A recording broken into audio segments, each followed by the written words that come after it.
Olá, pessoal. Bem-vindos ao Cron TV, bem-vindos à TV Galáctica.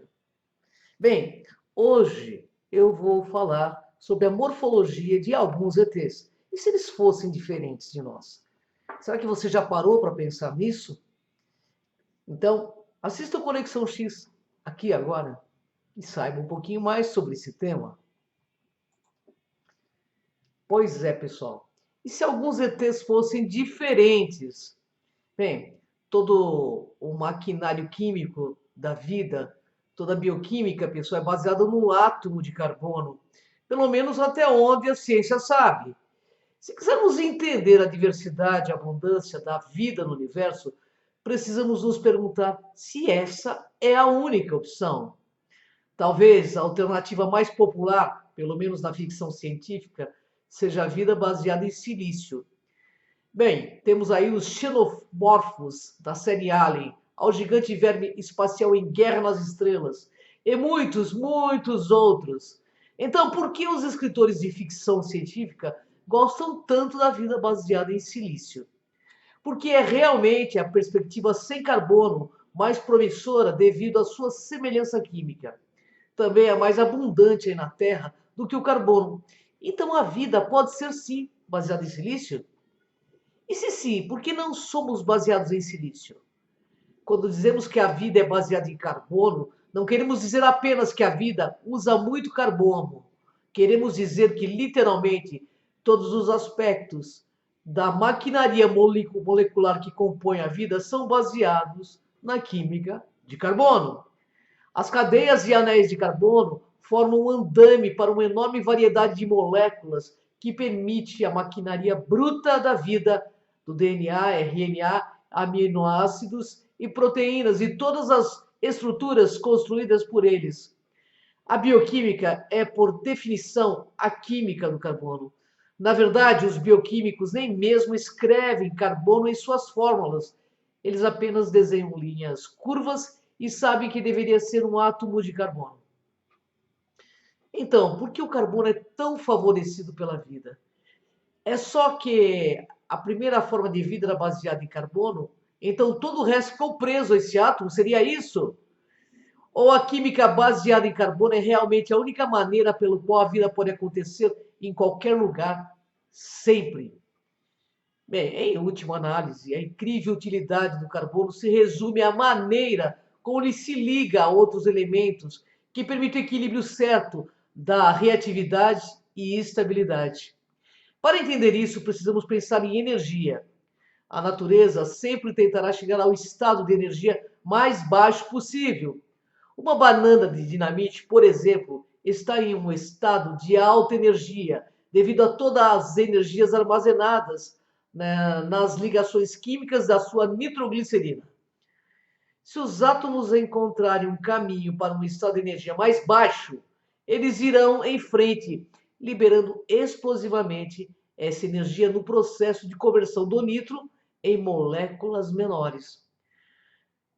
A nitroglicerina é instável porque leva apenas um pouco de energia para quebrar suas tênues ligações, que por sua vez libera muito mais energia do que entrou, iniciando uma reação aí em cadeia, né, quando a gente vê uma explosão. Essa reação só vai em uma direção porque não é energeticamente favorável para remontar todas as moléculas menores de volta ao nitro, entendeu?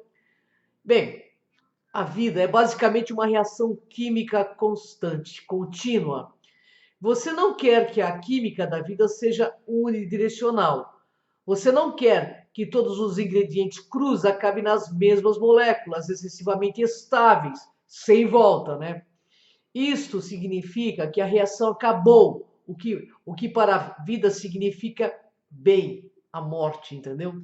Ao mesmo tempo, você deseja que as moléculas que fazem o trabalho da vida sejam estáveis o suficiente. Elas precisam durar o suficiente para fazer o seu trabalho. Em outras palavras, você deseja um equilíbrio entre reatividade e estabilidade. Vamos descobrir agora quais elementos podem ser bons para alcançar este equilíbrio. E para começar, vamos abrir toda a tabela periódica e ver o que podemos descartar. Bem, a chave está em quais tipos de ligações químicas um determinado elemento pode fazer. Existem três principais ligações: metálica e covalente. As ligações iônicas são muito estáveis, enquanto as ligações metálicas resultam em estruturas repetidas, cristais que não possuem a variedade química necessária para a vida, né? Bem, só para entender, as ligações covalentes são realmente a única opção neles para os átomos compartilharem elétrons com um ou mais vizinhos para preencher suas camadas externas ou de valência. Por exemplo, o carbono tem 4 elétrons de valência.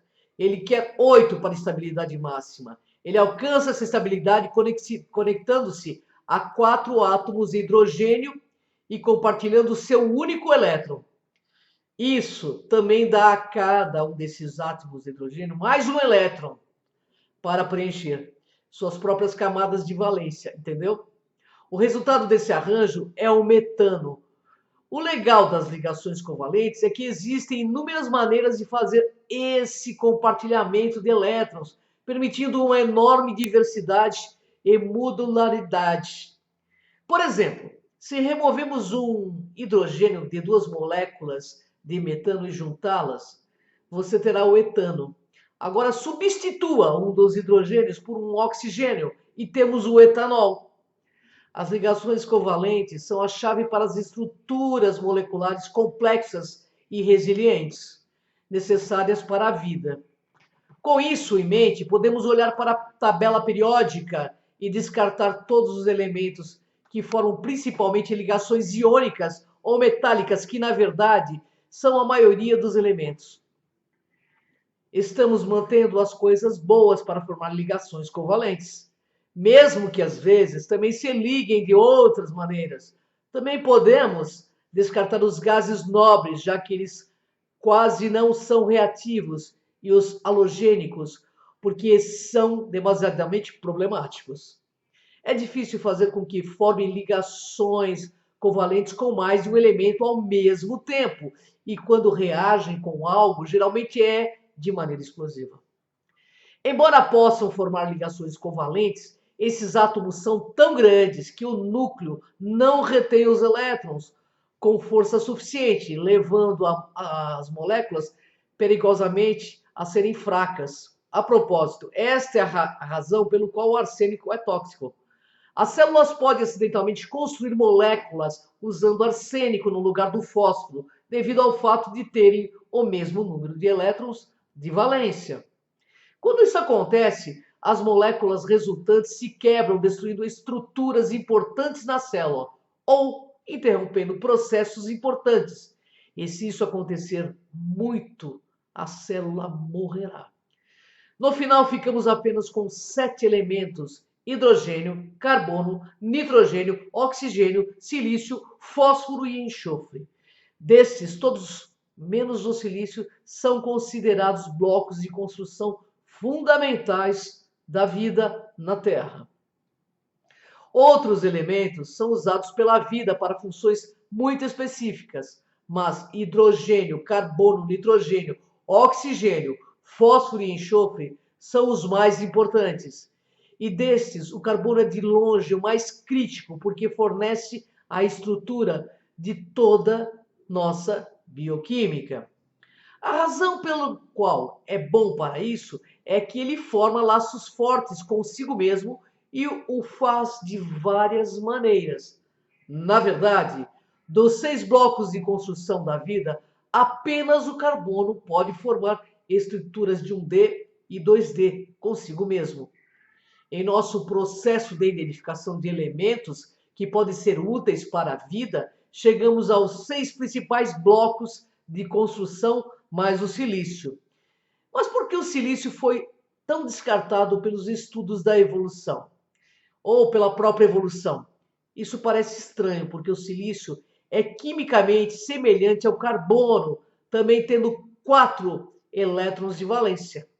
O silício pode imitar o carbono e formar longas cadeias e anéis, e as moléculas resultantes geralmente têm propriedades semelhantes às moléculas feitas com o carbono.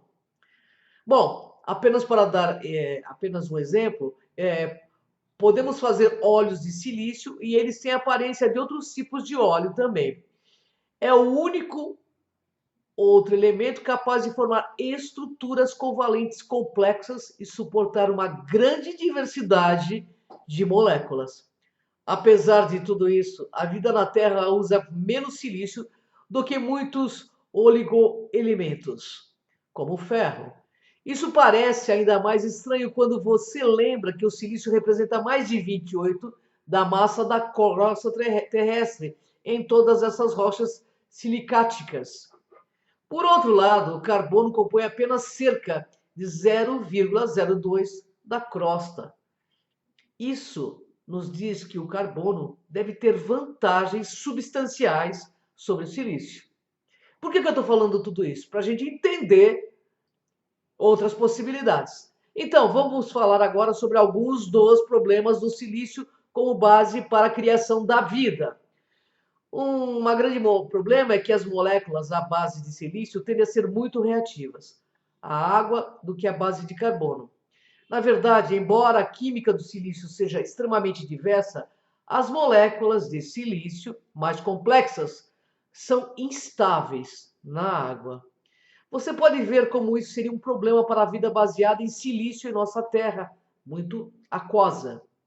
Em geral, a vida precisa de um solvente, um meio líquido que permite que a maquinaria molecular se mova e interaja. A água, ela é incrível para isso. Sua estabilidade térmica, poder como solvente e abundância em todo o universo o tornam o melhor e talvez até a única escolha decente do solvente básico para a vida. A estabilidade da maioria das moléculas de silício nas águas é, na verdade, um grande golpe para a viabilidade da vida baseada em silício. No entanto, a água não é a única opção. Uma variedade muito maior de moléculas à base de silício são estáveis em hidrocarbonetos líquidos, que estão presentes nas luas dos gigantes gasosos e até mesmo em ácido sulfúrico, que é abundante na atmosfera de Vênus. Ambos os casos têm seus problemas. Hidrocarbonetos líquidos, eles são frios, o que, entre outras coisas, significa que eles têm problemas em manter em solução as moléculas grandes e complexas das quais a vida conhecida depende, entendeu? O ácido sulfúrico é quimicamente e extremamente agressivo, talvez demais para a vida começar. Por outro lado, os xenomorfos são à base de silício e têm sangue ácido. Faz sentido que sejam à base de silício em ácido sulfúrico. Se a vida venusiana é assim, vamos cancelar o programa de construção da cidade na nuvem antes que o horror espacial comece, né? Há uma maneira de potencialmente obter vida à base de silício na água, e isto é, acoplando silício com carbono ou oxigênio para a nossa molécula de andaime. A cadeia desses pares de átomos pode produzir alguma diversidade química. No entanto, nenhum caso parece fornecer vantagem significativa sobre apenas usar cadeias de carbono. Outra razão pelo qual o silício parece implausível como um elemento de andaime para a vida é que o material realmente adora formar laços com o oxigênio. O silício forma ligações mais fortes com o oxigênio do que com qualquer um dos outros blocos de construção da vida, e certamente mais do que com os outros átomos de silício. As moléculas à base de silício são facilmente quebradas pelo oxigênio, e ligações de oxigênio e silício são difíceis de quebrar por sua vez. Isso significa que as reações tendem a ir em uma direção quando há oxigênio disponível. E a força da ligação oxigênio-silício talvez seja a principal razão pelo qual o silício raramente é usado pela vida na Terra. Embora haja muito, o silício da Terra está preso em rochas e é inacessível à vida. Por outro lado, a maior parte do carbono está no CO2 da atmosfera, que é relativamente fácil de acessar por meio da fotossíntese. Há um sentido em que a força da ligação oxigênio-silício pode ser útil para a vida, e isso é na geração de energia. Vamos pensar de onde vem a nossa energia. É a partir da conversão de moléculas de oxigênio que contém 1 tonelada de energia em suas ligações e em moléculas do CO2 que contém muito pouco. Bem, a maneira mais simples de obter essa energia é incendiar algo, o que funciona muito bem para motorizar vapor, mas não tão bom para as células. As mitocôndrias em nossas células eucarióticas liberam essas energias com mais algumas etapas, finalmente armazenando-a na molécula de ATP. Então, os nossos alienígenas baseados em silício poderiam obter energia convertendo O2 em dióxido de silício? Será? Superficialmente, isso parece bom, porque o Si02 é ainda mais estável que o CO2, então há mais energia para liberar. O problema é que, enquanto o CO2 é um gás que pode ser expelido facilmente, o dióxido de silício é silica, é areia, é grosseiro, é áspero e se espalha por toda parte. E eles devem odiar isso. Não é algo que você deseja acumular em suas células ou em seus pulmões, e talvez nem eles. Isso também não seria uma pequena quantidade de areia. Uma pessoa normal exala cerca de 1 quilo de dióxido de carbono ao longo do dia, o que significa que os alienígenas aí, com essa formatação de silício, precisariam tossir uma boa quantidade de areia. Ou eles fazem cocô de contas de vidro ou algo assim. Provavelmente é uma maneira de contornar o problema, mas certamente não é tão conveniente e barato quanto exalar o CO2. E com a vida, qualquer pequena economia de energia é um grande negócio. Vamos resumir em certas condições que o silício potencialmente tem a diversidade química para uma bioquímica alienígena, mas essas condições são bastante especializadas e muito menos ideais do que aqueles que sustentam a vida baseada em carbono. Parece que se a vida tem a opção de usar carbono, então deveria fazê-lo. Mas não é impossível que em ambientes altamente incomuns a vida seja baseada em silício. Mas como seria essa vida? Por década, os autores de ficção científica imaginaram a vida baseada em silício como variações de cristais ou rochas vivas, porque essa é a forma comum do silício na Terra. Mas nós, criaturas baseadas em carbono, não nos parecemos com diamantes ambulantes ou pontas de lápis. Então, não há razão para pensar que alienígenas baseados em silício seriam particularmente cristalinos. Bem, na verdade, é uma razão. E isso porque já existem os cristais de silício vivos na Terra. Bom, eu vou falar dos diatomáceas. Esses são organismos unicelulares que incorporaram silício em suas paredes celulares, tornando-os rígidos e basicamente apenas cristais de sílica, que encapsulam todas as partes de célula dentro deles. Esses lindos cristais vivos vivem vida simples. Eles apenas flutuam no oceano em longas cadeias de fotossíntese, produzindo metade do oxigênio que respiramos. Agora, para ficar claro, as diatomáceas não são vida baseadas em silício, são apenas suas paredes celulares. Tudo dentro deles é baseado em um carbono, mas eles são, pelo menos, uma prova do conceito de um componente importante da vida. A parede celular pode ser construída a partir do silício. Ok, então o que nós vamos aprender aqui? Bem, alienígenas baseados em silício provavelmente estão um pouco superrepresentados na ficção em comparação com provável frequência lá fora, no universo. Na verdade, o carbono na água é uma opção tão surpreendentemente boa para para a bioquímica, que pode não haver outro jogo na cidade. Até Carl Sagan se autodenominou um chauvinista por esse motivo. Provavelmente seremos mais parecidos do que diferentes com as espécies exóticas de nosso primeiro contato.